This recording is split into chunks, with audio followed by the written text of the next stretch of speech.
Ray, what do you want to do tonight? The same thing we do every night, Pinky. Try to take over the world. All right, yo, let's get into it. Try to take over the world. Preaching freedom. Try to take over the world. And greatest chaplain in the world, Mr. Try Lance to O'Neill. take over the world.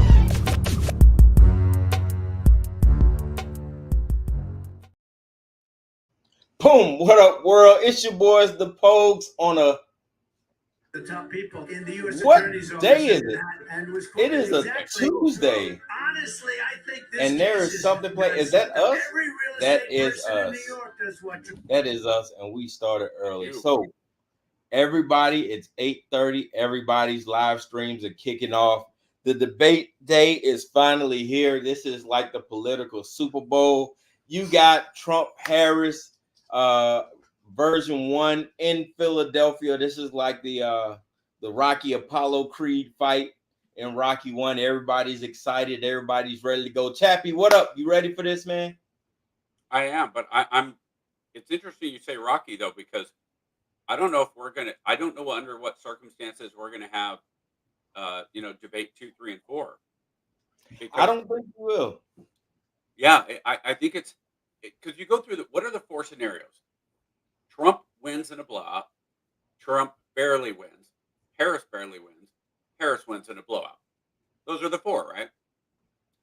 If Trump wins in a blowout, under what circumstances does he agree to another one? I beat it once. I don't need to prove it again. I wouldn't want to beat up on a poor old woman. Yeah, I don't see him coming back for a rematch. That's like if Apollo had won the fight, I don't see him giving Rocky another shot. Well, Apollo did win the fight, but remember it was close, right? But if Apollo had won with a second round knockout, yeah, you're right. Yeah, it would have been. It would. So who would be playing the Rocky role in this one? Would Trump be Trump? No way, Trump's the underdog, right? Trump would be Apollo in this role, and Kamala would be coming in as Rocky. Nah, just keep it easy. Trump's the white guy. Harris is the black guy. I mean, she's in office. She is technically coming in as the reigning office holder. She is the champion technically because they are the governing party. So I'll take it another step. She's the one that is backed up by all the pomp and circumstance coming into the ring. She's is energetic, and Trump's just a guy going, "What is going on? What happened? What happened? I got shot. What happened?" She is. I am excited. It is finally here, man. I am more than excited. All right. So first topic. So we got to let everybody kind of know what we got going on. We got 5 different live streams queued up. We're going to kind of bounce back and forth throughout this 30 minutes to kind of get a wide lens view of what everybody's kind of talking about and seeing how the general media is getting excited and the way they're looking at it. The only thing I didn't get a CNN live stream. I should have pulled those guys up. ABC and CNN will be about the same. All right, so we got Steven Crowder is coming out. From what I understand, he leans a little bit right. Probably he's a conservative. Yeah, probably a little heavy right. Conservative comedian. Yep, and then to counterbalance that, we got Roland Martin, who I think it's pretty safe to say he's a little left leaning, just a teeny bit left leaning. And then in the main news outlets, we got the ABC pundits, and then we got the Fox pundits. So pretty even. We got 2 and 2 to kind of see how we're going. And then I got the WAPO guys who are just kind of sitting in the corner, waiting in case anybody else dies out. But and for me, I've got dry roasted honey roast peanuts. I didn't get any snacks, man. I got full liquid, so be fully prepared for me to drop off camera 2 or 3 times to take potty breaks. We got it's a 90-minute schedule, 90 minutes. So 30 minutes prep time for them to do the 30 minutes prep time starting now, and then we'll go into Does that mean we're going to miss the last 90 minutes of the last 30 minutes of the debate? No, we should be fine. No, we're good. The debate's supposed to go 90. Yeah, no, we're fine. We are good to go as far as our time. We're good to go. Okay. They're probably going to do the whole national anthem and all that pomp and circumstance. I don't know. It's supposed to be a pretty intimate setting getting started. So we'll see how they play it. I hope they get right into it. I hope they'll introduce them. They should introduce them both, and then they'll introduce the moderators. National anthem. I don't know. Maybe they do, and maybe they don't. At least on camera. Yeah. I just want to get it on, man. I'm ready to get it on. So here we go. First topic we got debate drinking games. All right, so here we go. Debate drinking games. So we will start with the blue team since they're the champions.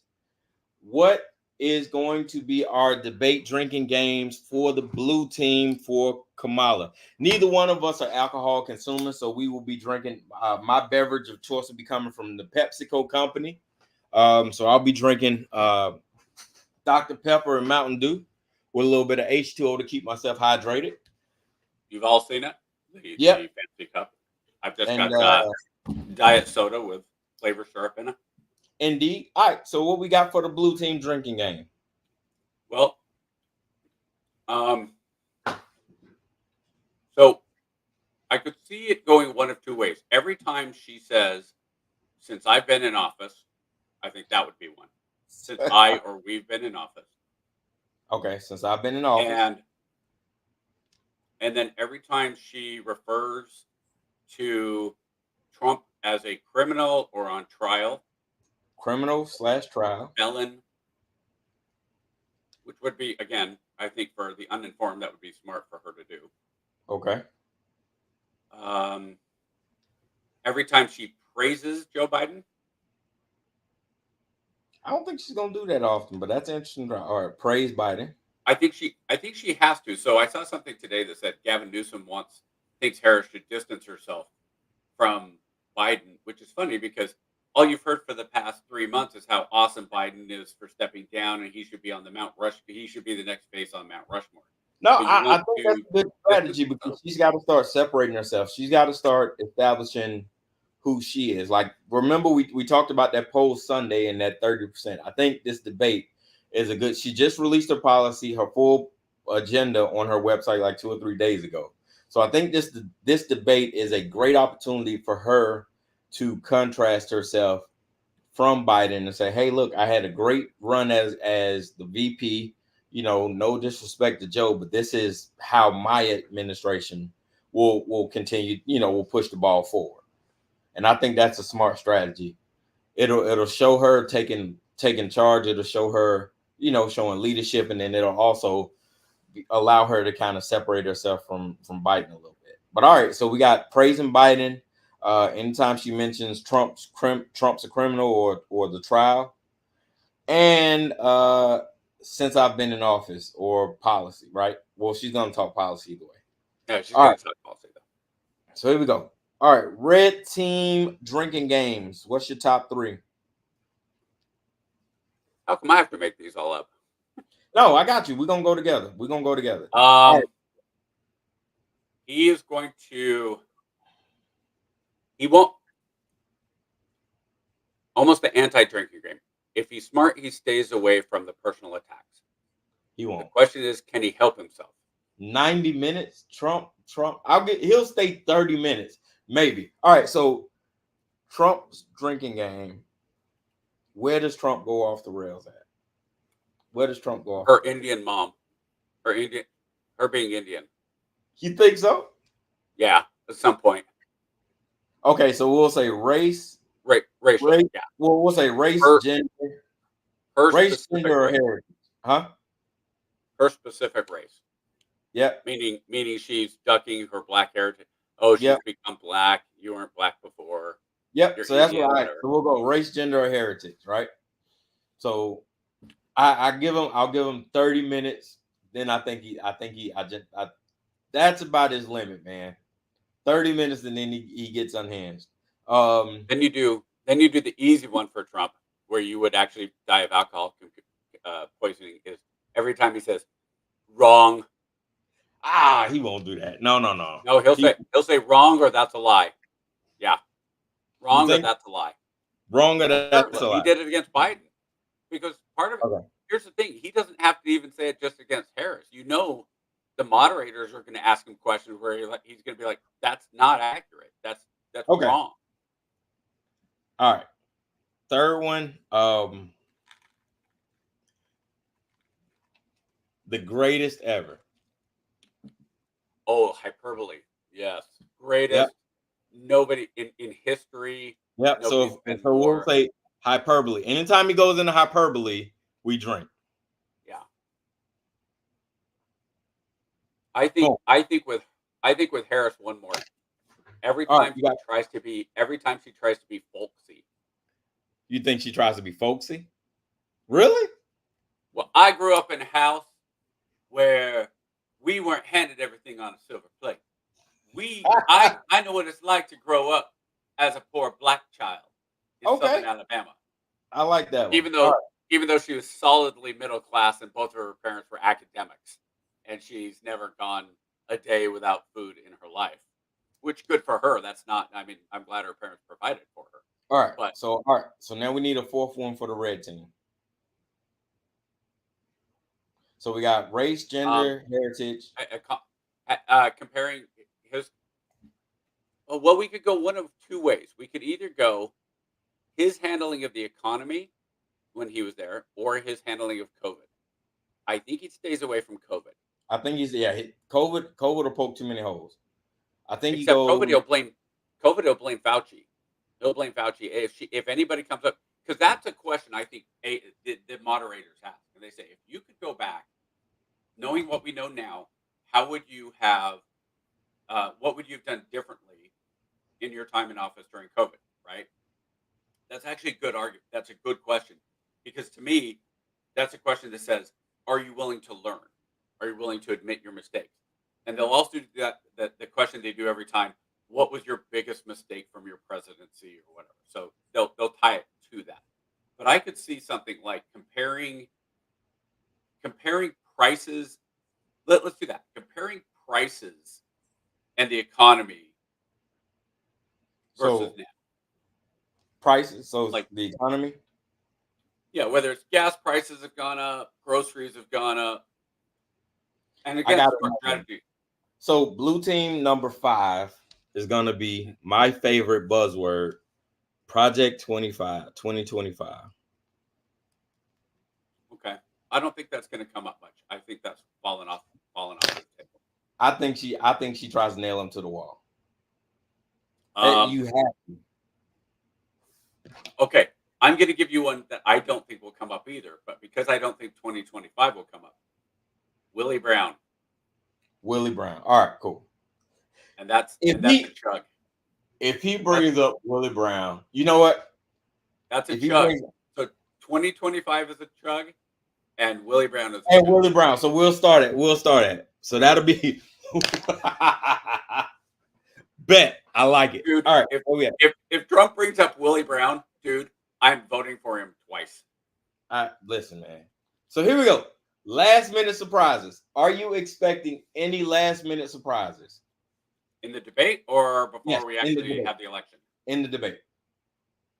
Will it count as a surprise if I think Harris actually answers either of them actually answer the questions that they're asked directly and stay on topic for the full 90 seconds?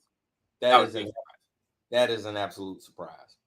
So your surprise is nobody goes off script tonight. They have a coherent and peaceable debate. Well, what's funny about that is I think that if you're looking for the independent voter, you're looking for that middle ground person. If I'm watching Tim Walz during the Dana Bash interview, and she asked him, what do your record nobody's disputing that you served, but there's real questions about how you portrayed your military record and how you. And he, well, I was a football coach. Da da da. And then she says, yeah, but with all due respect, that wasn't the question. Here's the question. And then he did it a second time. Yeah. To me, I think there's a point where, and if you go back, I've seen other pundits say this. I'm trying to remember who specifically, so I can give them credit. But they said, well, what was it about Trump? And Trump was going off on Hillary about the tax code. And the person says, well, why should we believe you about tax code? He's like, because I freaking use the system. I know it. Of course, if you have a problem with the tax code, that was a great line. Me and all my friends use it. Yeah. So the honesty. So I think that there is something really to be said for this debate. Like, if you're Trump, I honestly think if I was doing Trump's prep, I would tell him a few things. I would tell him, you need to watch the Tulsi Gabbard responses. Here they are on a disc. Watch this 20 times over the next 3 days. Every time Tulsi Gabbard went after Kamala, sorry. Vice President Harris. And then the second thing is I'd say, look, take a breath, be calm. You won that debate against Biden by being measured, by being principled. And the left kept saying, oh, he lied. Well, everybody focused on Biden. If you're able to come across as just calm and reasonable and say what you really think, as long as it's not cuckoo crazy, and I don't think Trump is cuckoo crazy for the most part, and I know a lot of people believe he is. I don't. I think he's very measured, and everything he does is with the intent to make more money for himself and his family. But I think the smartest thing to do would be just to actually answer the questions the way they should be answered, honestly. And that's not something normally you get. Hold on. I want to jump in here real quick. Hold on. Let me see if I can get this in here. Hold on. Him over there? Yeah. He promised infrastructure week. Every week. You didn't get it. Dana Brazil.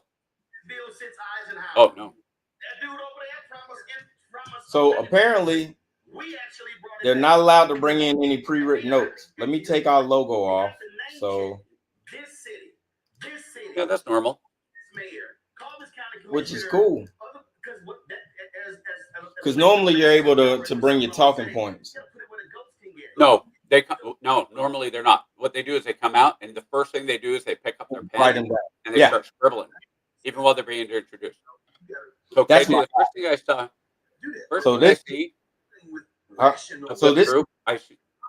Go ahead. Sorry. No, I'm just gonna make a joke.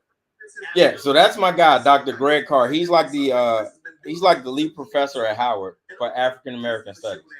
Very smart guy talking right now in the blue shirt. Yeah. He has a morning show on like Urban View on Sirius XM.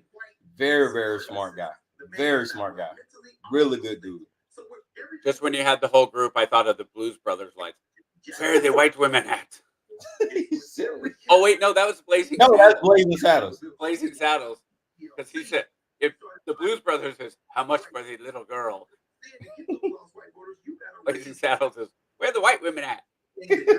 Rallying his base behind. J.D. Vance should be an insult to every poor white person in this country. Tim Walz is who J.D. Vance pretended he was. But is he the guy that was saying that what we were talking about on Sunday night about white people are now all black people, and that's why they don't like it? No. Oh, that's not his theory? Okay. No. It's not a matter. So I guess finally what I'm saying is, she's got to be a happy warrior. She's got that kind of vibe going on now. I think today is Warrior's birthday. I disagree. If she comes off as too happy, she'll come off as flighty. With a smile on her face. That shit. She needs gravitas more than any candidate. Yeah, I don't think that. Yeah, she's got to walk that balance. I think. Let's find out. Let's see what your boy is talking about. Oh wait. Oh. Doing too much. Wait, doing too much. What did I do? All right. First thing I got to do is I got to go back because that's still talking. We got to close it down. I can't hear.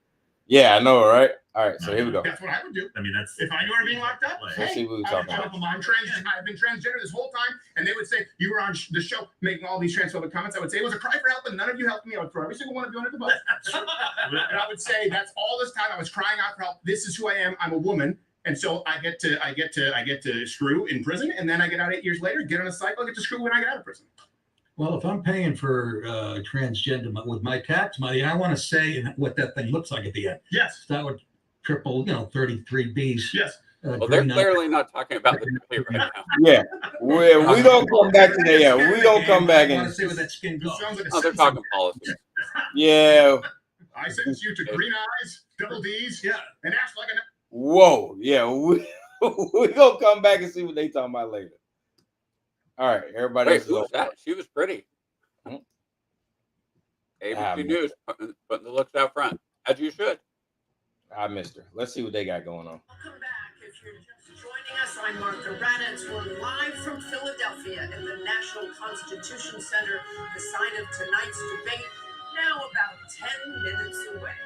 Is that what it's going to look like? With Mary Bruce and Rachel Scott, the candidates are just. Where is Donna? I think she's on CNN. Out there in their She's on whole room, CNN. just minutes from making that walk. Martha, you have been backstage at this moment. What's it like? Well, it's stressful, but it's also that time you just think this is go time. You get in your zone. I'm sure the nominees, the candidates right now are thinking the same thing. I'm reading a book right now. Go out. Uh-huh. And it's All right. talking about how McCarthyism, like Then they're both debating there were actually a lot of communists that got caught up in the McCarthy because they got caught up because they actually were communists. So Oh my gosh. Oh, they got your boy. Let's see what your boy got to say. Oh my gosh. he says he wasn't He's prepared. gonna, is he going to come out and endorse Harris right now? In I that don't know. room right now, what's going on with Donald Trump? well. Look, at this point, he's in the worst hour of his prep because you just have to sit there and wait for the time to come, and they make you get there early, and so he's there. He's not really being spoken to. A little small talk here and there, but nobody's trying to give him any kind of clues. So let me ask you It's the go question. time. Yeah, let me- we all know that I tried. ABC already gave all the clues to Harris's campaign. That could give me an answer, but you will. Which Trump is going to show up tonight? You know what I mean by that. Which Trump? I think at the beginning of the debate, the Trump who will show up will be the calmer Donald Trump. He knows inherently, He has his KJ cap on. first debate against Joe Biden, that the other Donald Trump is not the one that's a winning formula. The question's going to be, will he be able to continue to maintain that approach through questioning by David and Lindsay and through any comments that Vice President Harris makes in his direction? And that'll be the key to how he performs tonight. And you and I were talking. You helped prepare him for those 2016 debates against Hillary Clinton. He told you that he had respect for Hillary Clinton, that Hillary Clinton was smart as you were preparing. What about Kamala Harris? We hear not the same. Well, certainly he's not saying that publicly in any way. And I can tell you that in 2016, he would regularly say during the many debate prep sessions that we had with him that Hillary Clinton was smart, that she was a good debater, that she was not to be taken lightly. And I don't think there was ever a moment in 2016 where he took her lightly.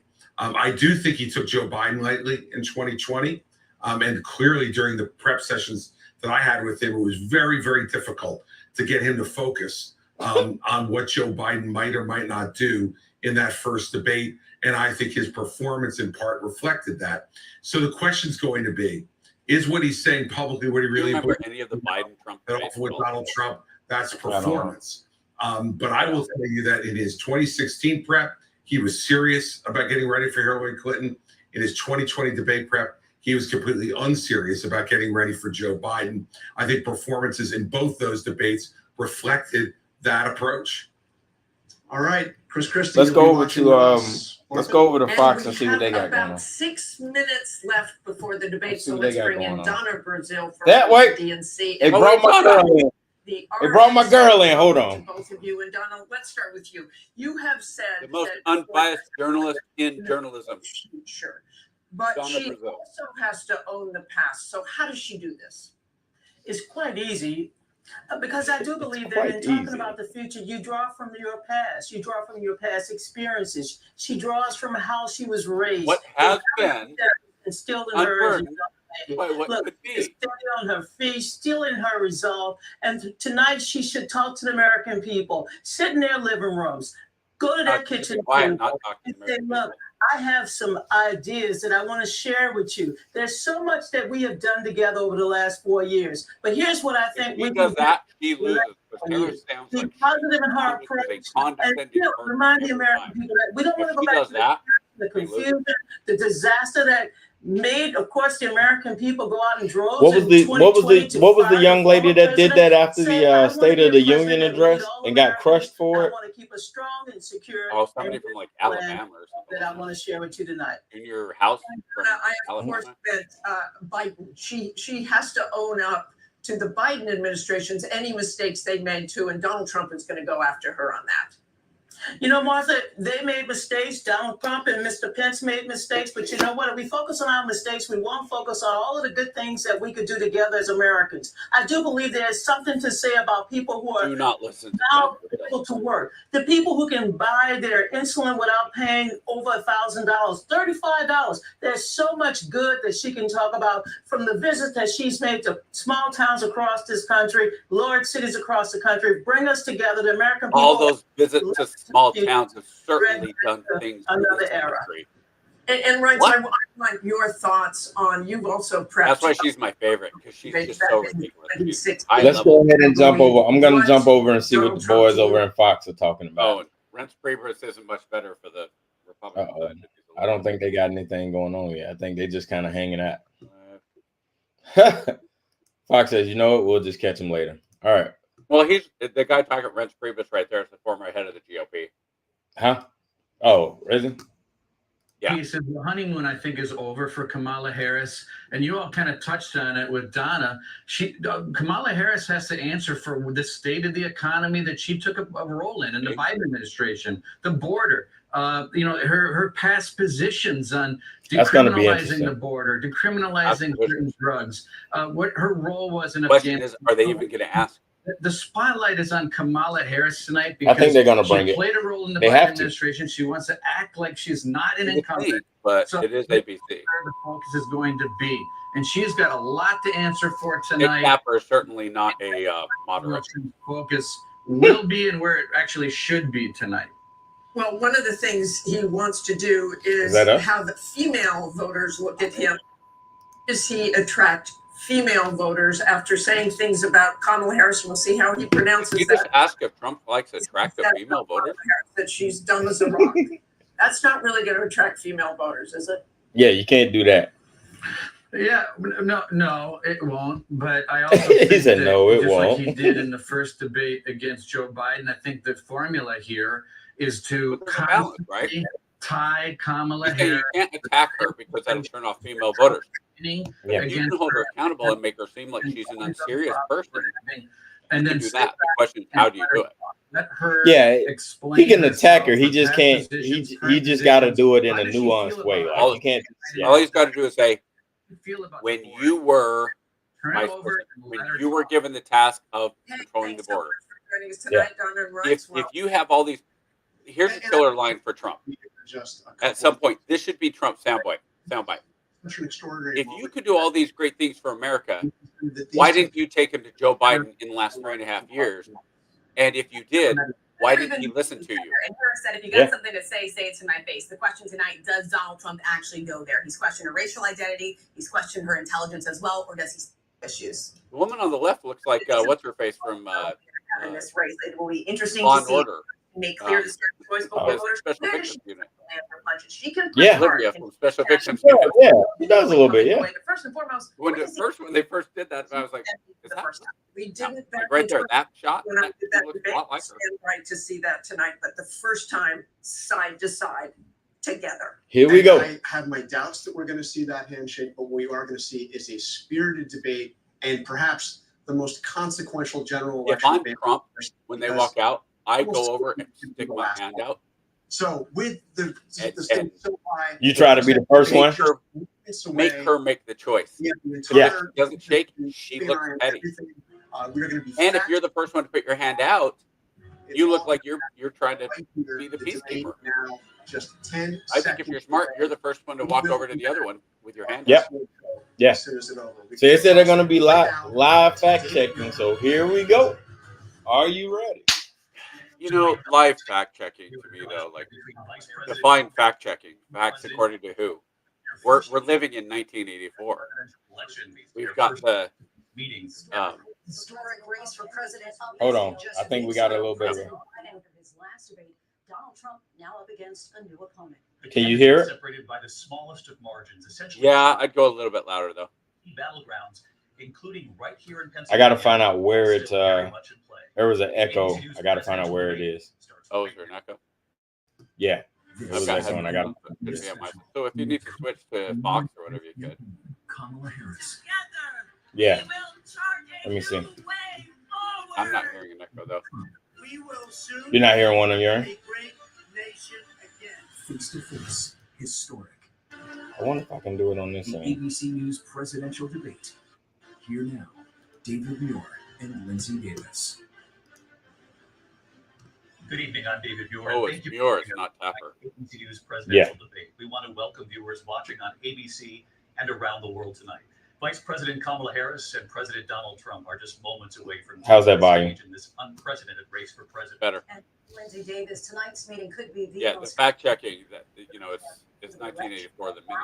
The Ministry of Truth will be fact checking. Kamala Harris, this is her first debate since President Live Biden fact checking. withdrew from the Will race on be fact checking the history that decision and followed immediately sending it down the memory hole. June. Since then, the race has taken on an entirely new dynamic. And that brings us Let's to the see. rules of tonight's debate. 90 minutes with 2 commercial breaks. No topics or questions have I been think shared. got something running in the background. The volume. Yeah, that's what I'm trying to find out That's what where. we'll be seeing. 2 minutes for rebuttals and 1 minute for follow-ups, clarifications, or responses. Their microphones will Who only is still turn on when rocking? it's their turn to speak. No Somebody pre-written is still notes allowed. rocking. There is no audience here tonight in this Let me hall see. at the National Constitution No Center. audience. That's Intimate setting for 2 candidates I wonder. never met. Give me a sec. President Trump won the coin toss. He chose to deliver the final closing statement of the evening. All right. Vice President I'm gonna Harris try to led stop the podium sharing. to the right. There we go. Stop sharing. And then we're going to reset it, which is always the plan. We're gonna miss them coming out, KJ. We're gonna miss the opening kickoff. I know, right? Boom. There we go. Oh, they already did the coin toss though. Trump won. I said, man, we can't get it going. Build a city that people I can think dream that's about. better. And thoughtful debate. All right, let's So try let's that. get Even if we only have one up, so be it. is their number one issue, and that is the economy and the cost of living in this country. Vice President Harris, you and President Trump were elected 4 years ago, and your opponent on the stage here tonight often asks his supporters, are you better off than you were 4 years ago? When it comes to the economy, do you believe Americans are better off than they were 4 years ago? So I was raised as a middle-class kid, and I am actually the only person on this stage who has a plan that is about lifting Right up off the bat. working people Drink. of America. I believe in the ambition, the All three off aspirations, the the bat. dreams of the American people. And that is why I imagine and have actually a plan to build what I call an Hope Trump opportunity says, economy. Because here's yeah, the you were thing. actually raised by 2 academics, and your father was a Marxist And the cost of housing is too expensive at for far Stanford too. University.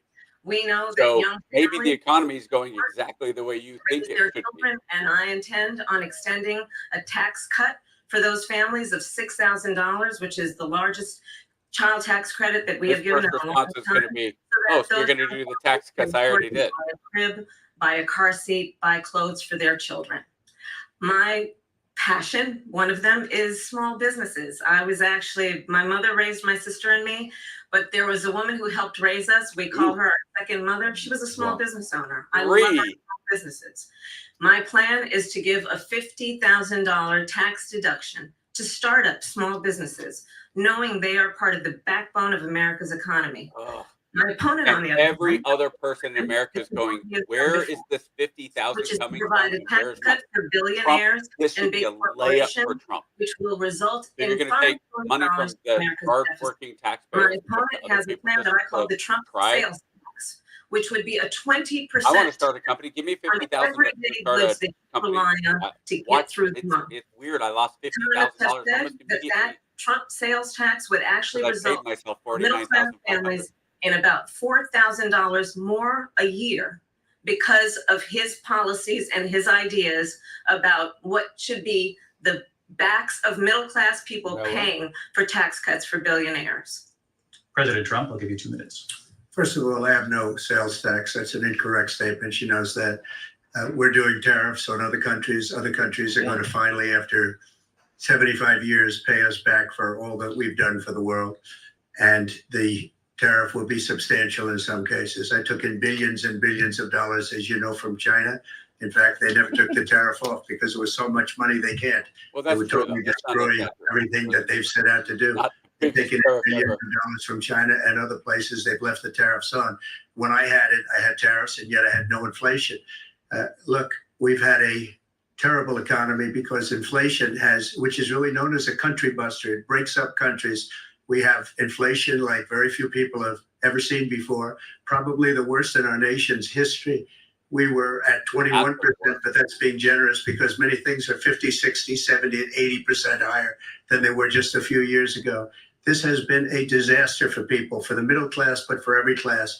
On top of that, we have millions of people pouring into our country from prisons and jails, from mental institutions and insane asylums, and they're coming in and they're taking jobs that are occupied right now by African Americans and Hispanics, and also unions. Unions are going to be affected very soon. And you see what's happening. You see what's happening with towns throughout the United States. You look at Springfield, Ohio. You look at Aurora in Colorado. I think he's saying They are talk. taking over the towns. They're taking over buildings. They're going in violently. These are the people that she and Biden led into our country, and they're destroying our country. They're dangerous. They're at the highest level of criminality, and we have to get them out. We have to get them out fast. I created one of the greatest economies in the history of our country. I'll do it again and even better. We are going to get to immigration and border security during this debate, but I would like to let Vice President Harris respond on the economy here. Well, I would love to. Let's talk about what Donald Trump left us.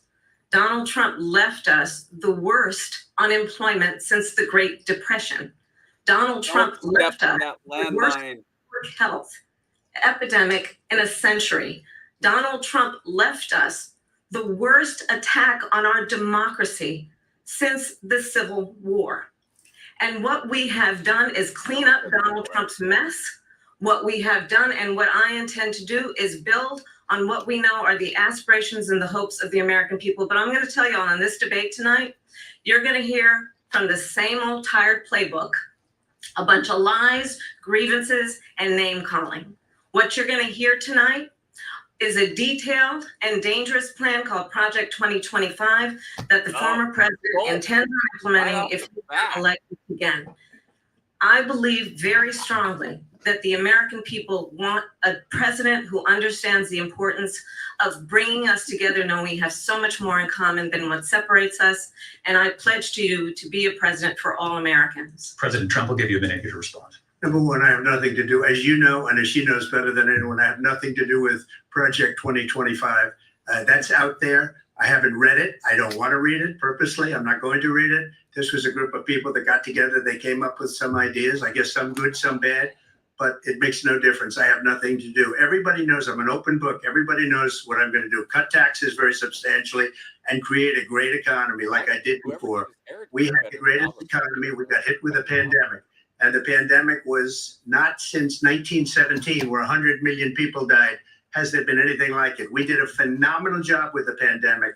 We handed them over a country where the economy and where the stock market was higher than it was before the pandemic came in. Nobody's ever seen anything like it. We made ventilators for the entire world. We got gowns, we got masks, we did things that nobody thought possible. And people give me credit for rebuilding the military. They give me credit for a lot of things. but not enough credit for the great job we did with the pandemic. But the only jobs they got were bounce back jobs. These were jobs bounced back, and it bounced back and it went to their benefit. But I was the one that created them. They know it, and so does everybody else. Vice President Harris, I'll let you respond. So Donald Trump has no plan for you. And when you look at his economic plan, it's all about tax breaks for the richest people. I am offering what I describe as an opportunity economy.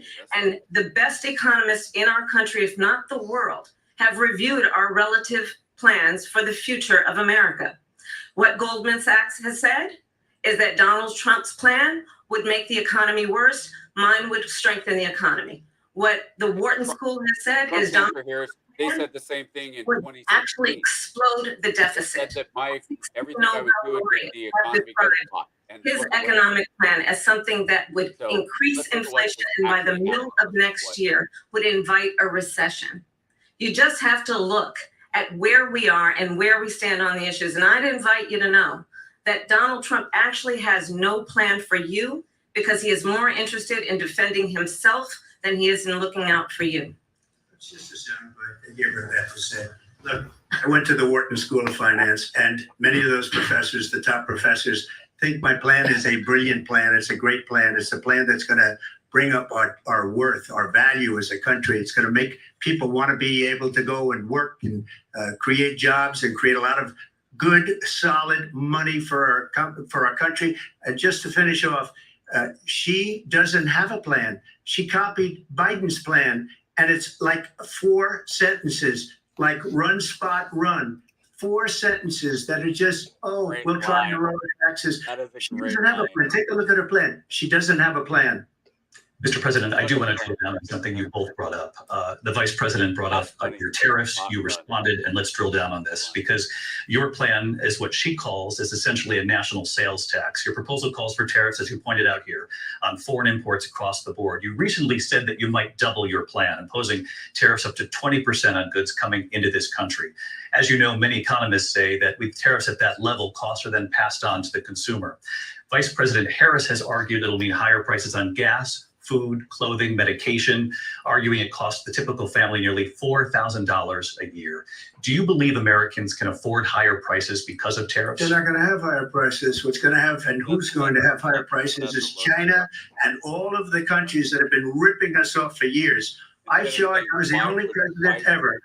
China was paying us hundreds of billions of dollars, and so were other countries. And, you know, if she doesn't like them, they should have gone out and they should have immediately cut the tariffs. But those tariffs are there 3.5 years now under their administration. We are going to take in billions of dollars, hundreds of billions of dollars. I had no inflation, virtually no inflation. They had the highest inflation perhaps in the history of our country because I've never seen a worse period of time. People can't go out and buy cereal or bacon or eggs or anything else. The people of our country are absolutely dying with what they've done. They've destroyed the economy. And all you have to do is look at a poll. The polls say 80 and 85 and even 90% that the Trump economy was great, that their economy was terrible. Vice President Harris, I do want to ask for your response. And you heard what the president said there, because the Biden administration did keep a number of the Trump tariffs in place. So how do you respond? Well, let's be clear that the Trump administration resulted in a trade deficit, one of the highest we've ever seen in the history of America. He invited trade wars. You want to talk about his deal with China? What he ended up doing is under Donald Trump's presidency, he ended up selling American chips to China to help them improve and modernize their military, basically sold us out, when a policy about China should be making sure the United States of America wins the competition for the 21st century, which means focusing on the details of what that requires, focusing on relationships with our allies, focusing on investing in American-based technology so that we win the race on AI, on quantum computing, focusing on what we need to do to support America's workforce so that we don't end up having on the short end of the stick in terms of workers' rights. But what Donald Trump did, let's talk about this, with COVID, is he actually thanked President Xi for what he did during COVID. Look at his tweet. Thank you, President Xi, exclamation point. when we know that she was responsible for lacking and not giving us transparency about the origins of COVID? President Trump, I'll let you respond. First of all, they bought their chips from Taiwan. We hardly make chips anymore because of philosophies like they have and policies like they have. I don't say her because she has no policy. Everything that she believed 3 years ago and 4 years ago is out the window. She's going to my philosophy now. In fact, I was going to send her a MAGA hat. If she ever got elected, she'd change it. And it will be the end of our. Oh, what happened to the volume? What happened to the volume? I can't hear. Millions and millions of people that are pouring into our country monthly, where it's, I believe, 21 million people, not the 15 that people say. And I think it's a lot higher than the 21. That's bigger than New York State pouring in. And just look at what they're doing to our country. They're criminals. Many of these people coming in are criminals. And that's bad for our economy, too. You know, you mentioned before, we'll talk about immigration later. Well, bad immigration is the worst thing that can happen to our economy. They have, and she has, destroyed our country with policy that's insane. Almost policy that you'd say they have to hate our country. President Trump, thank you. Lindsay? I want to turn to the issue of abortion. President Trump, you've often touted that you were able to kill Roe v. Wade. Last year, you said that you were proud to be the most pro-life president in American history. Last month, you said that your administration would be great for women and their reproductive rights. In your home state of Florida, you surprised many with regard to your 6-week abortion ban, because you initially had said that it was too short. And you said, quote, I'm going to be voting that we need more than 6 weeks. But then the very next day, you reversed course and said you would vote to support the 6-week ban. Vice President Harris says that women shouldn't trust you on the issue of abortion because you've changed your position so many times. Therefore, why should they trust you? Well, the reason I'm doing that vote is because the plan is, as you know, the vote is, they have abortion in the 9th month. They even have, and you can look at the governor of West Virginia, the previous governor of West Virginia, not the current governor, who's doing an excellent job, but the governor before, he said the baby will be born and we will decide what to do with the baby. In other words, we'll execute the baby. And that's why I did that, because that predominates, because they're radical. The Democrats are radical in that.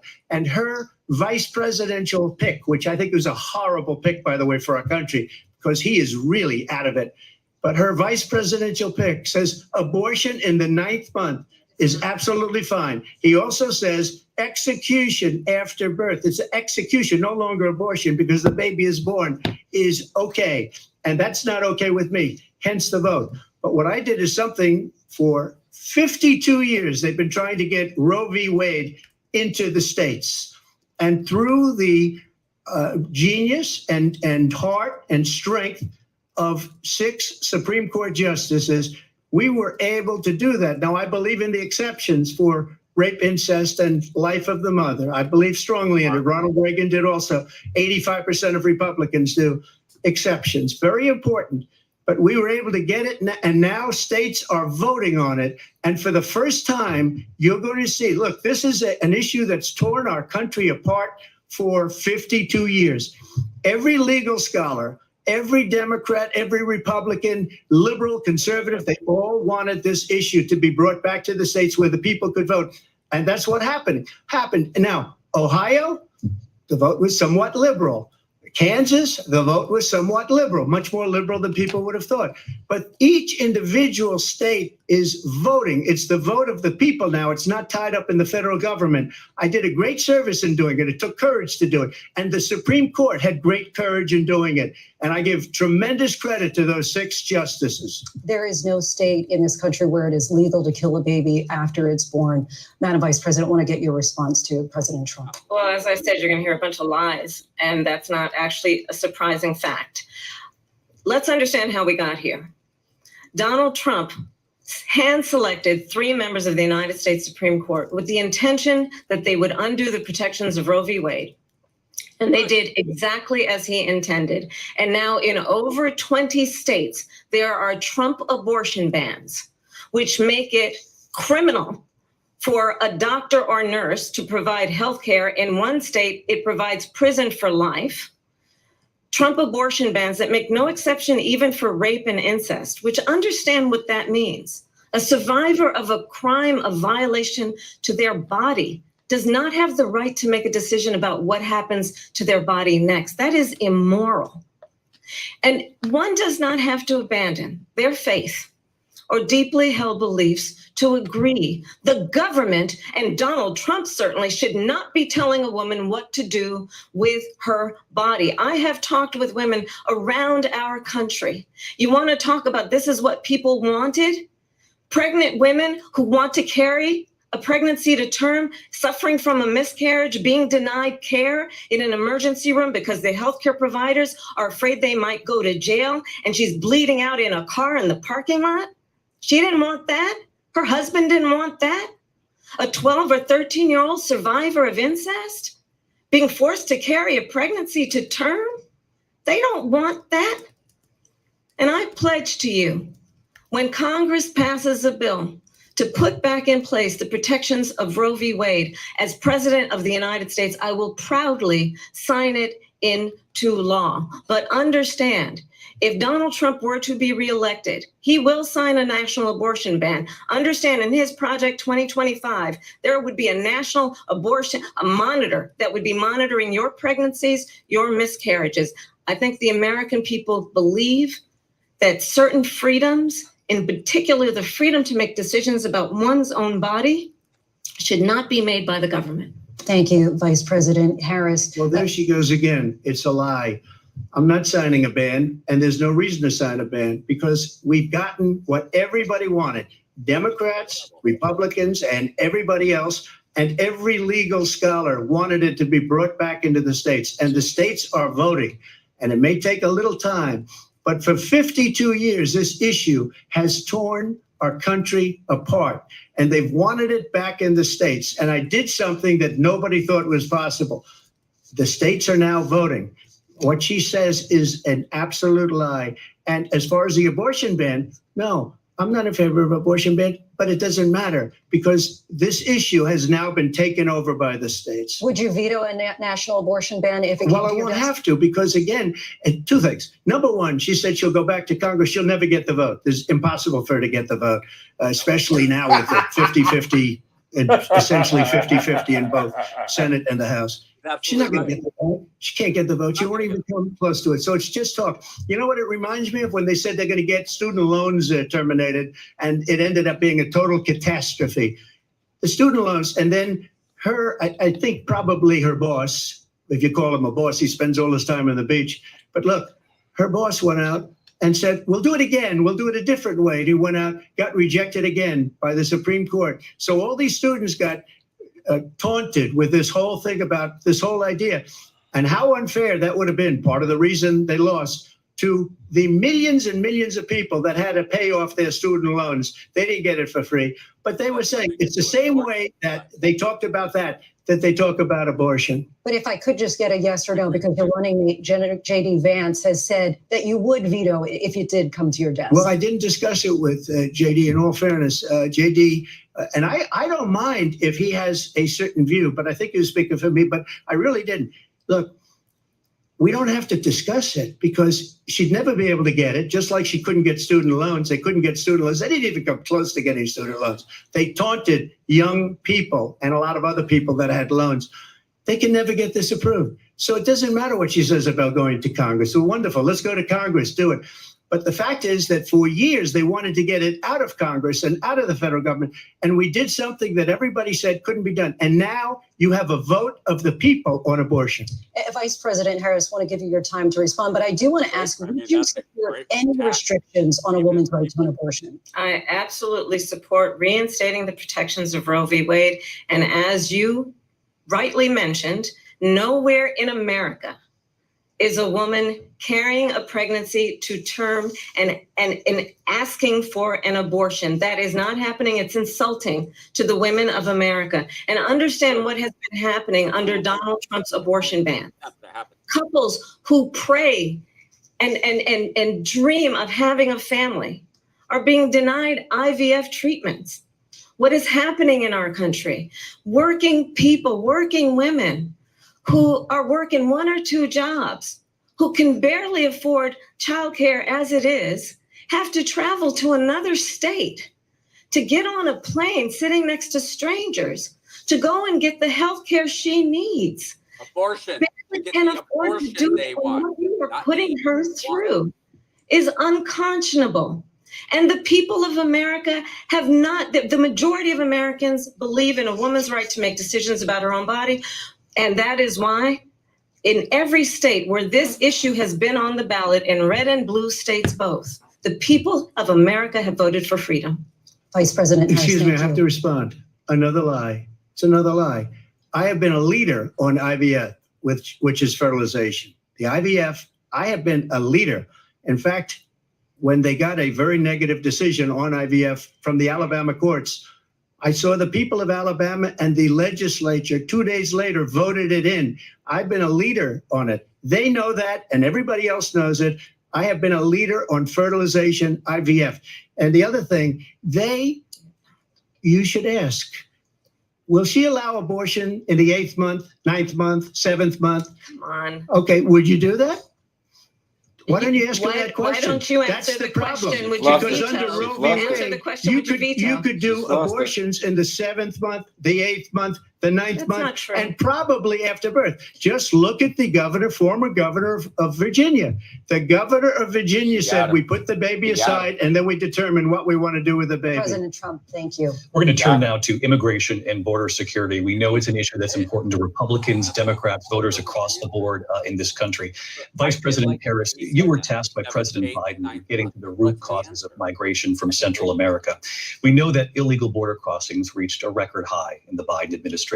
This past June, President Biden imposed tough new asylum restrictions. We know the numbers since then have dropped significantly. But my question to you tonight is, why did the administration wait until 6 months before the election to act? And would you have done anything differently from President Biden on this? So I'm the only person on this stage who has prosecuted transnational criminal organizations for the trafficking of guns, drugs, and human beings. And let me say that the United States Congress, including some of the most conservative members of the United States Senate, came up with a border security bill, which I supported. And that bill would have put 1,500 more border agents on the border to help those folks who are working there right now overtime, trying to do their job.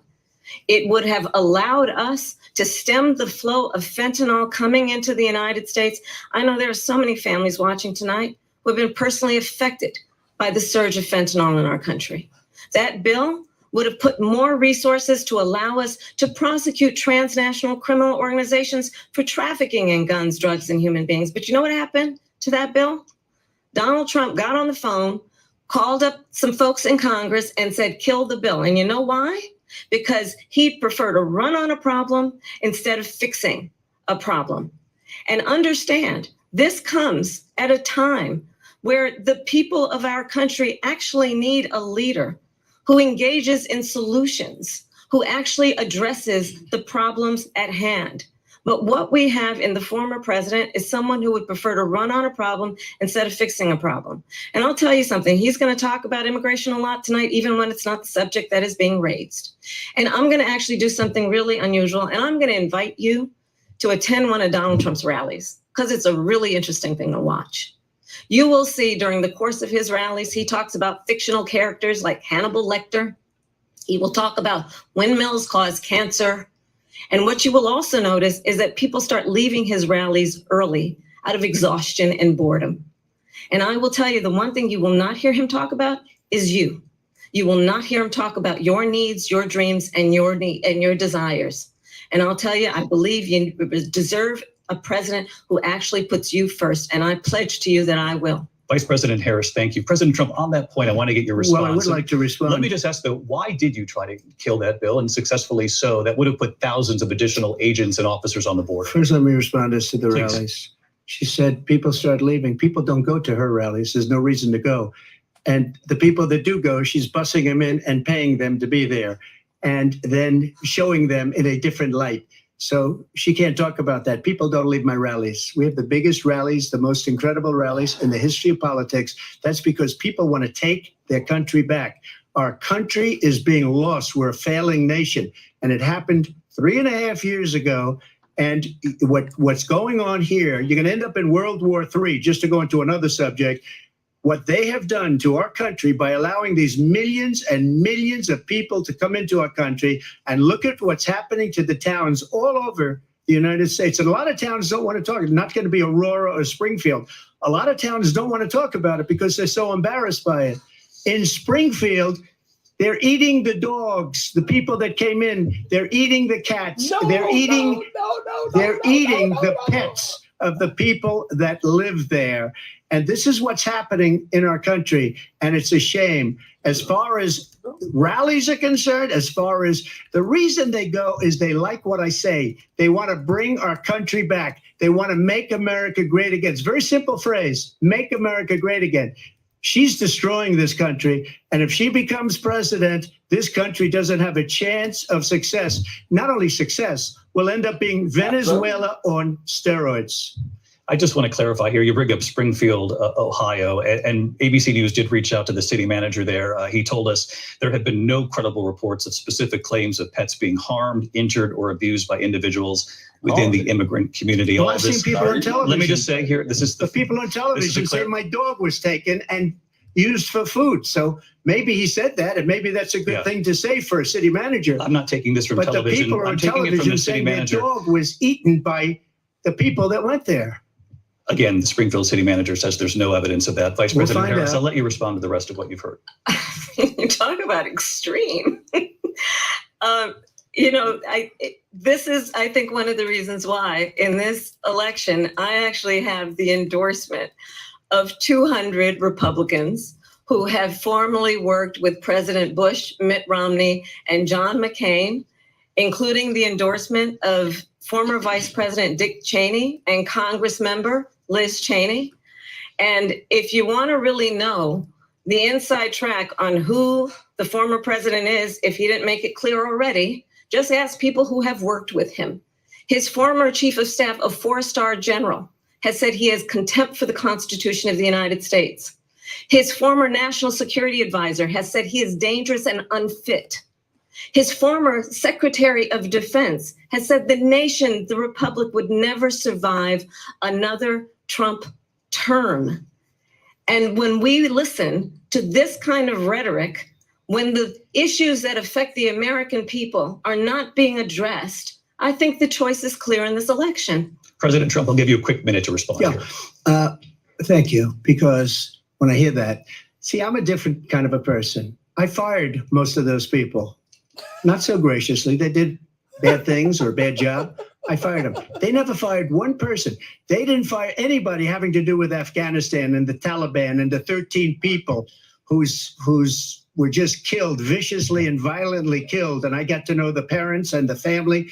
They didn't fire. They should have fired all those generals, all those top people, because that was one of the most incompetently handled situations anybody has ever seen. So when somebody does a bad job, I fire him. And you take a guy like Esper, he was no good, I fired him. So he writes a book. Another one writes a book, because with me, they can write books. With nobody else can they? But they have done such a poor job, and they never fire anybody. Look at the economy. Look at the inflation. They didn't fire any of their economists. They have the same people. That's a good way not to have books written about you. But just to finish, I got more votes than any Republican in history by far. In fact, I got more votes than any president, sitting president in history by far. Let me continue on immigration. It was what you wanted to talk about earlier. So let's get back to your deportation proposal that the vice president has reacted to as well. President Trump, you call this the largest domestic deportation operation in the history of our country. You say you would use the National Guard. You say if things get out of control, you'd have no problem using the U.S. military. Police, yes. You also said you would use local police. How would you deport 11 million undocumented immigrants? I know you believe that number is much higher. Take us through this. What does this look like? Will authorities be going door to door in this country? Yeah, it is much higher because of them. They allowed criminals, many millions of criminals. They allowed terrorists. They allowed common street criminals. They allowed people to come in, drug dealers to come into our country. And they're now in the United States and told by their countries like Venezuela, don't ever come back or we're going to kill you. Do you know that crime in Venezuela and crime in countries all over the world is way down? You know why? Because they've taken their criminals off the street and they've given them to her to put into our country. And this will be one of the greatest mistakes in history for them to allow.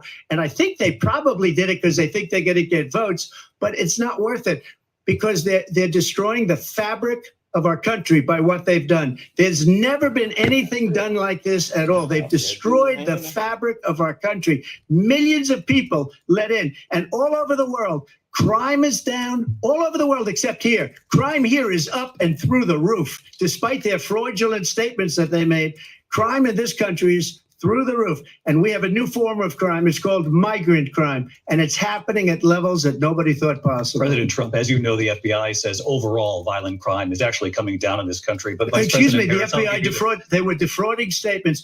They didn't include the worst cities. They didn't include the cities with the worst crime. It was a fraud. Just like their number of 818,000 jobs that they said they created turned out to be a fraud. President Trump, thank you. I'll let you respond, Vice President Harris. Well, I think this is so rich coming from someone who has been prosecuted for national security crimes, economic crimes, election interference, has been found liable for sexual assault, and his next big court appearance is in November at his own criminal sentencing. And let's be clear where each person stands on the issue of what is important about respect for the rule of law and respect for law enforcement. The former vice president called for defunding federal law enforcement, 45,000 agents, get this, on the day after he was arraigned on 34 felony counts. So let's talk about what is important in this race. It is important that we move forward, that we turn the page on this same old tired rhetoric and address the needs of the American people, address what we need to do about the housing shortage, which I have a plan for, address what we must do to support our small businesses, address bringing down the price of groceries. But frankly, the American people are exhausted with this same old tired playbook. Vice President Harris, thank you. Excuse me. Every one of those cases was started by them against their political opponent. And I'm winning most of them, and I will win the rest on appeal.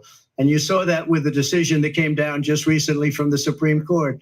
I'm winning most of them. But those are cases, it's called weaponization. Never happened in this country. They weaponized the Justice Department. Every one of those cases was involved with the DOJ, from Atlanta and Fani Willis to the Attorney General of New York and the DA in New York. Every one of those cases. And then they say, oh, he's a criminal. They're the ones that made them go after me. By the way, Joe Biden was found essentially guilty on the documents case. And what happened in my documents case? They said, oh, that's the toughest of them all. A complete and total victory. 2 months ago, it was thrown out. It's weaponization, and they used it, and it's never happened in this country. They used it to try and win an election. They're fake cases. President Trump, thank you. A really quick response here, Vice President Harris, on this notion of weaponization of the Justice Department. Well, let's talk about extreme and understand the context in which this election in 2024 is taking place. The United States Supreme Court recently ruled that the former president would essentially be immune from any misconduct if he were to enter the White House again. Understand, this is someone who is openly— That's such a misrepresentation. Is volume better, by the way? The Constitution of the United States, that he would weaponize the Department of Justice against his political enemies. Someone who has openly expressed disdain for members of our military. Understand what it would mean if Donald Trump were back in the White House with no guardrails, because certainly we know now the court won't stop him. We know J.D. Vance is not going to stop him. It's up to the American people. Vice President Harris, thank you. Lindsay? Vice President Harris, in your last run for president. This is the one that weaponized, not me. She weaponized. I probably— That's a good answer.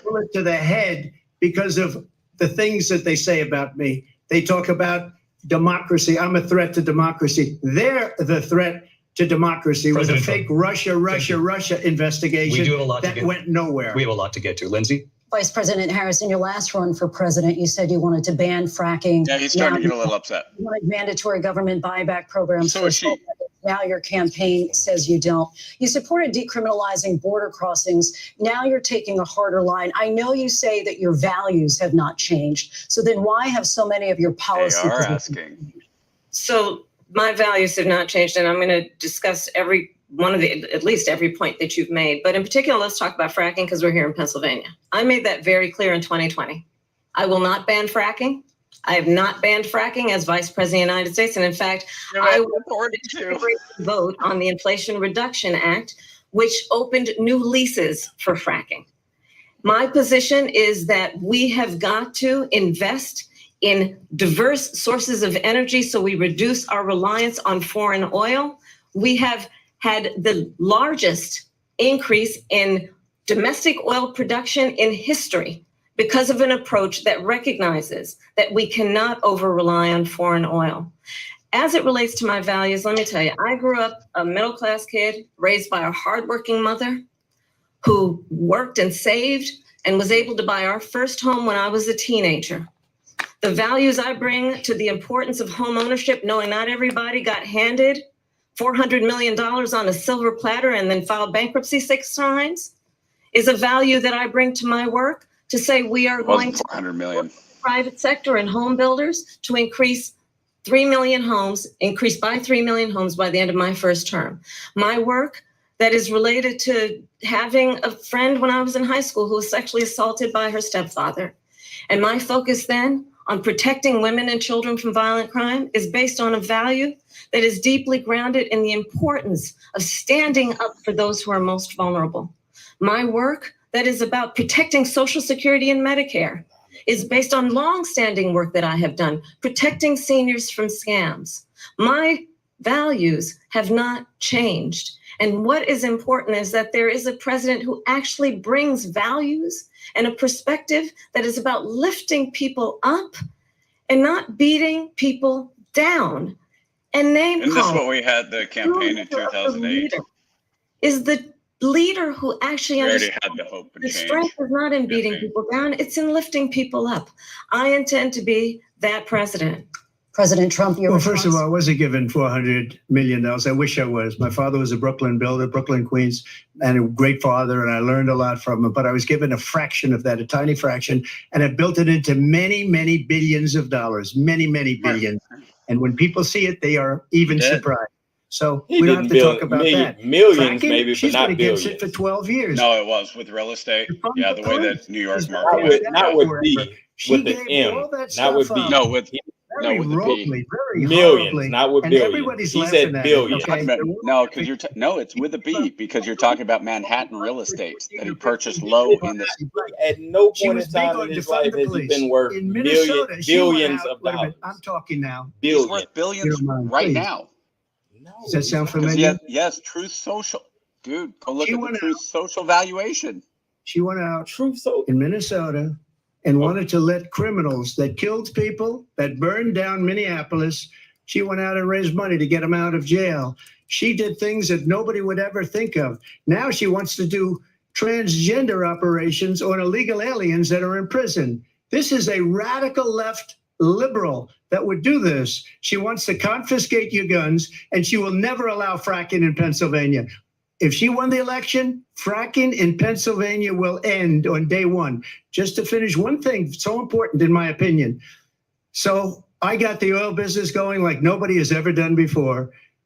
When they took over, they got rid of it, started getting rid of it, and the prices were going up the roof. They immediately let these guys go to where they were.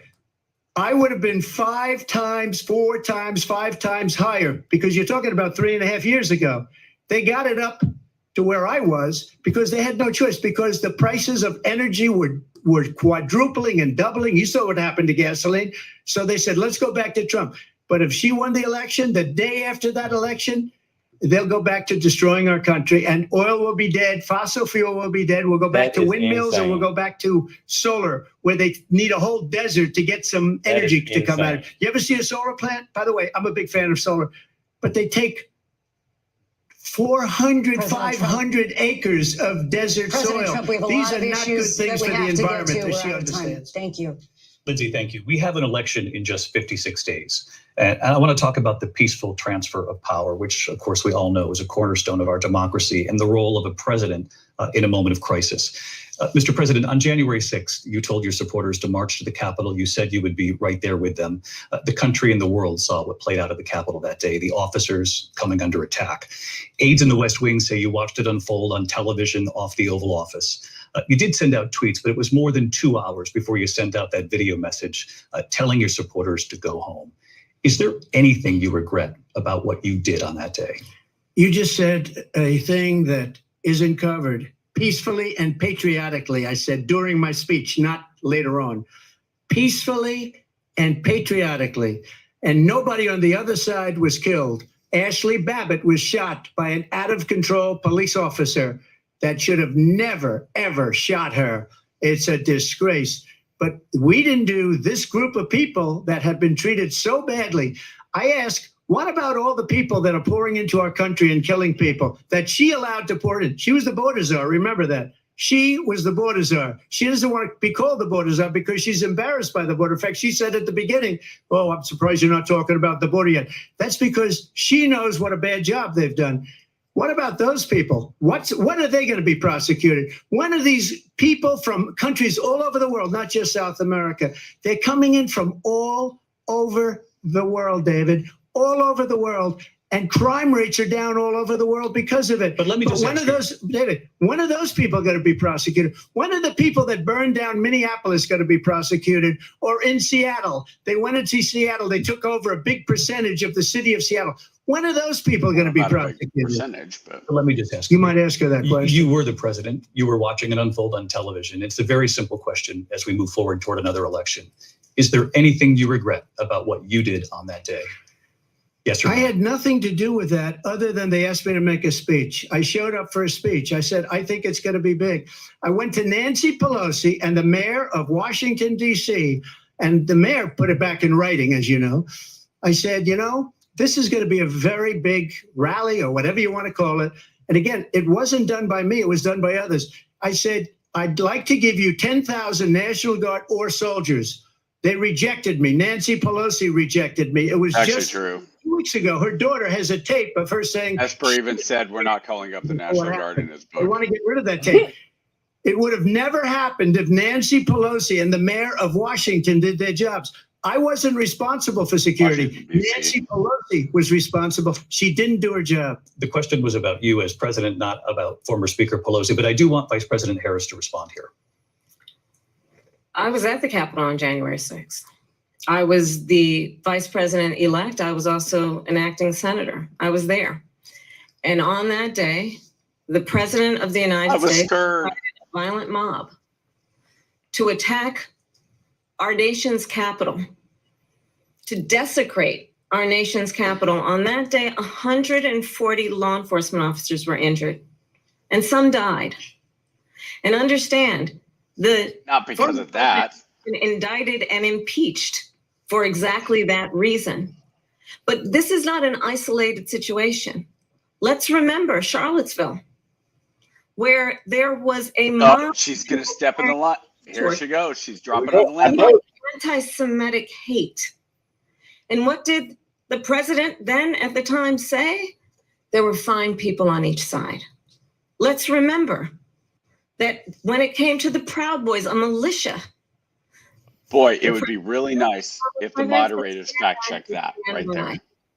So for everyone watching who remembers what January 6th was, I say we don't have to go back. Let's not go back. We're not going back. It's time to turn the page. And why do you keep bringing it up in all of your speeches?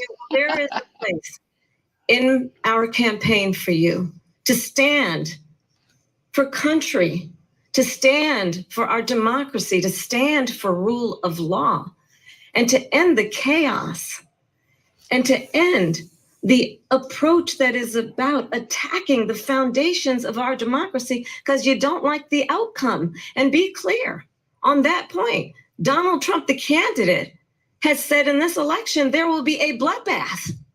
If this and the outcome of this Again, election, another absolute lie. turn the page on this. Let's not go back. Let's Out of context. for the future and not go backwards to the past. Let me just pull up here. It was a different term, and it was a term that related to energy because they have destroyed our energy business. That was where bloodbath was. Also, on Charlottesville, that story has been, as you would say, debunked. Laura Ingraham, Sean Hannity, Jesse, all of these people, they covered it. If they go an extra sentence, they will see it was perfect. It was debunked in almost every newspaper, but they still bring it up, just like they bring 2025 up. They bring all of this stuff up. I ask you this, you talk about the Capitol.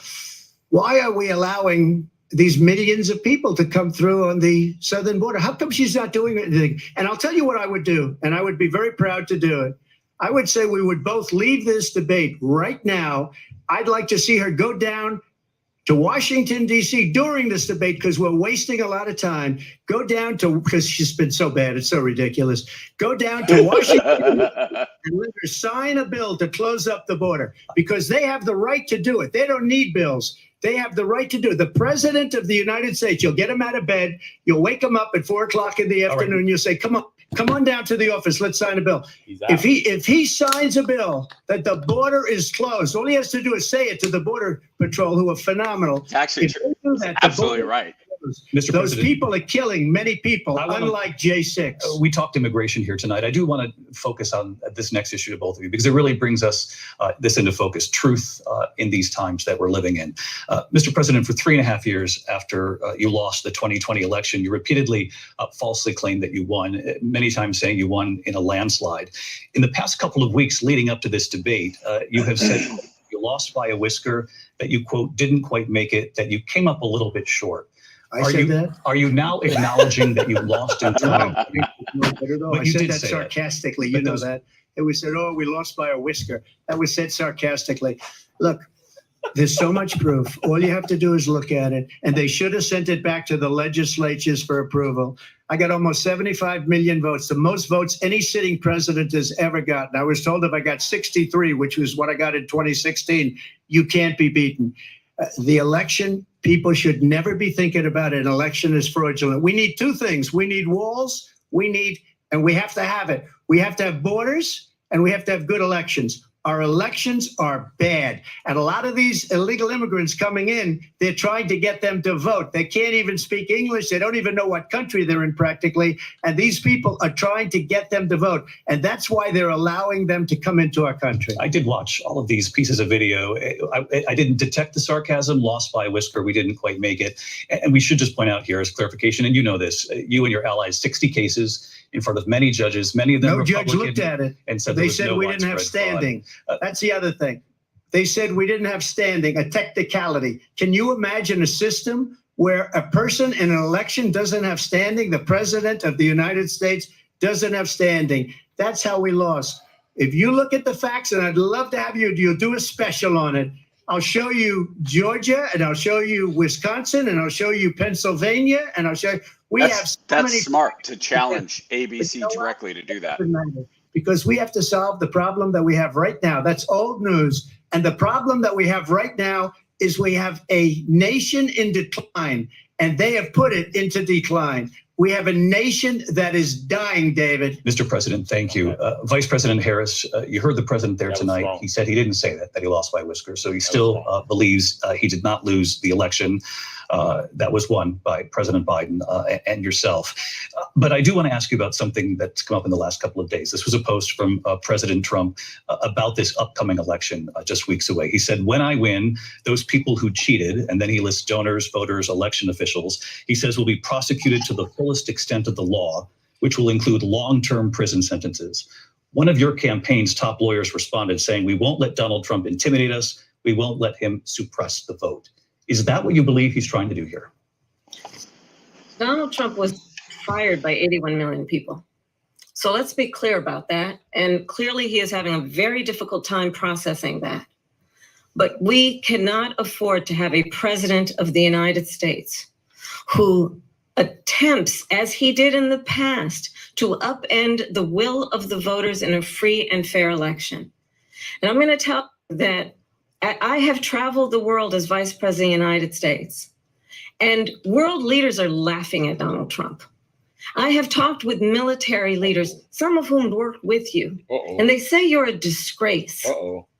And when you then talk in this way in a presidential debate and deny what over and over again are court cases you have lost because you did in fact lose that election, it leads one to believe that perhaps we do not have in the candidate to my right the temperament or the ability to not be confused about fact. That's deeply troubling, and the American people deserve better. Let me just say about world leaders.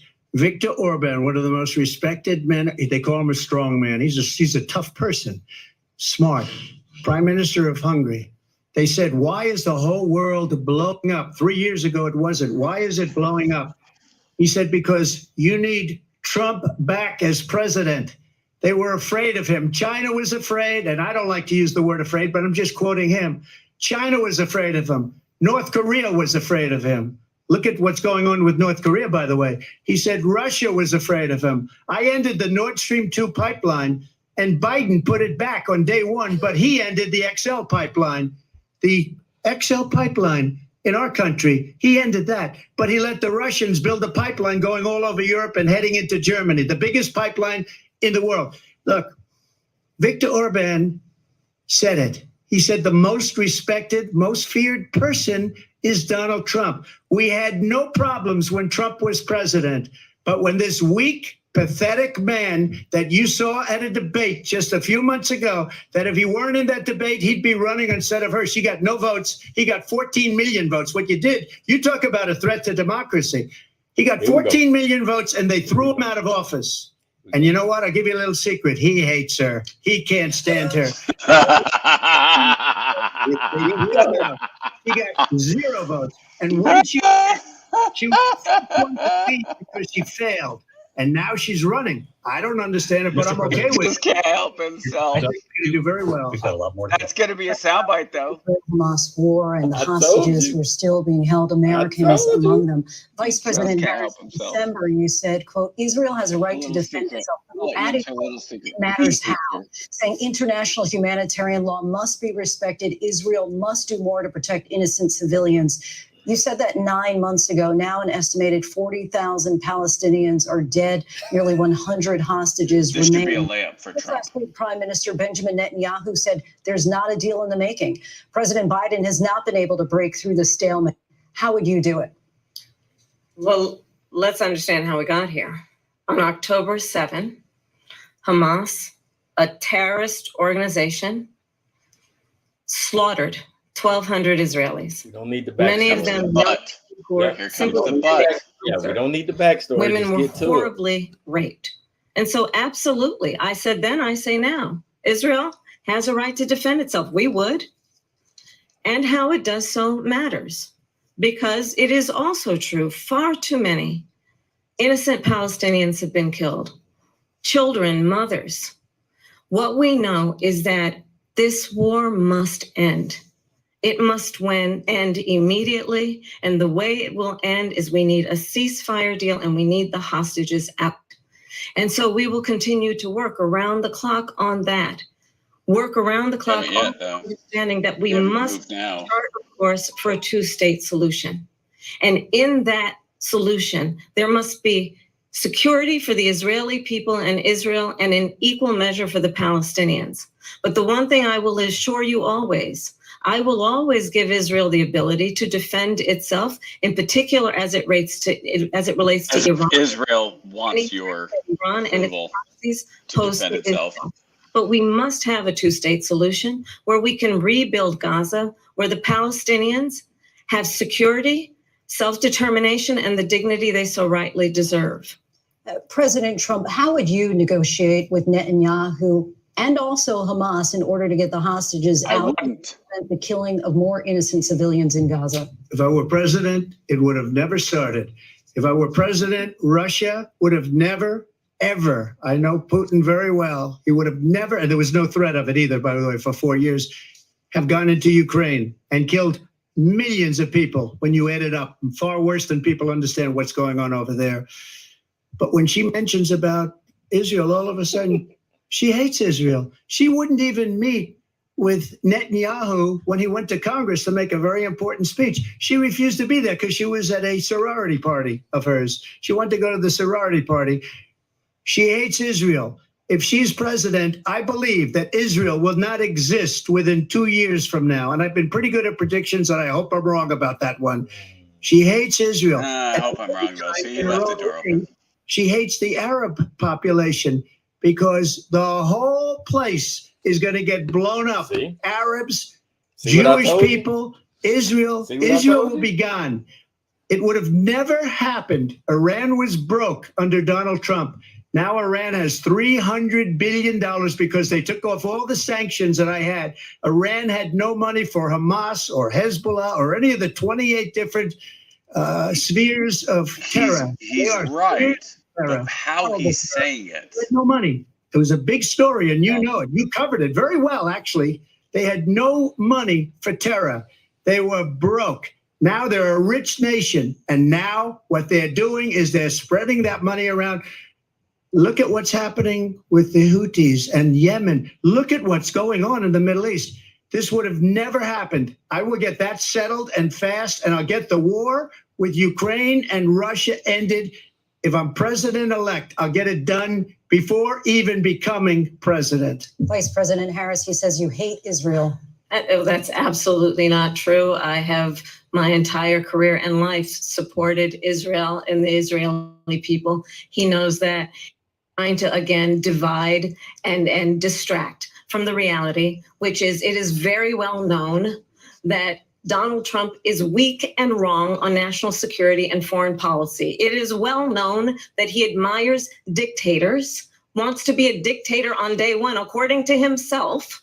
It is well known that he said of Putin that he can do whatever the hell he wants and go into Ukraine. It is well known that he said when Russia went into Ukraine, it was brilliant. It is well known he exchanged love letters with Kim Jong-un. And it is absolutely well known that these dictators and autocrats are rooting for you to be president again because they're so clear. They can manipulate you with flattery and favors. And that is why so many military leaders who you have worked with have told me you are a disgrace. That is why we understand that we have to have a president who is not weak and wrong on Vice national President security, Harris. including the importance of upholding and And respecting. how many Intel experts said that the Hunter laptop was fake? And she's the one that caused it. That's weak on national security by allowing every nation last month for the year, 168 different countries sending people into our country. Their crime rates are way down. Putin endorsed her last week, said, I hope she wins. And I think he meant it because what he's gotten away He with. did say that, but I don't know how. Incredible. It wouldn't have I don't know how it happened. really was. The leaders of other countries think that they're weak and incompetent, and they are. They're grossly incompetent. And I just ask one question. Why does Biden go in and kill the Keystone Pipeline and approve the single biggest deal that Russia's ever made, Nord Stream 2, the biggest pipeline anywhere in the world going to Germany and all over Europe? Because they're weak and they're ineffective. And Biden, by the way, President gets paid Trump, a lot of money. Thank you. We have a lot of issues to get to. We'll be right back with much more of this historic ABC News Potty break. presidential debate from the National Constitution Center right here in Philadelphia. Back in a moment.